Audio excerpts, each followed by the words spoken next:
حد سے تجاوز کیے جاتے تھے، اور برے کاموں سے جو وہ کرتے تھے ایک دوسرے کو روکتے نہیں تھے، بلا شبہ وہ برا کرتے تھے۔ تم ان میں سے بہتوں کو دیکھو گے کہ کافروں سے دوستی رکھتے ہیں، انہوں نے جو کچھ آگے بھیجا ہے برا ہے،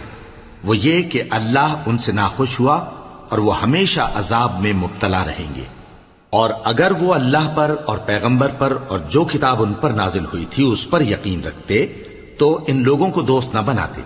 لیکن ان میں اکثر بد کردار ہیں۔ اے پیغمبر، تم دیکھو گے کہ مومنوں کے ساتھ سب سے زیادہ دشمنی کرنے والے یہودی اور مشرک ہیں، اور دوستی کے لحاظ سے مومنوں سے قریب تر ان لوگوں کو پاؤ گے جو کہتے ہیں کہ ہم نصارہ ہیں، یہ اس لیے کہ ان میں عالم بھی ہیں اور مشائخ بھی، اور یہ کہ یہ تکبر نہیں کرتے۔ اور جب اس کتاب کو سنتے ہیں جو اس پیغمبر محمد صلی اللہ علیہ وآلہ وسلم پر نازل ہوئی تو تم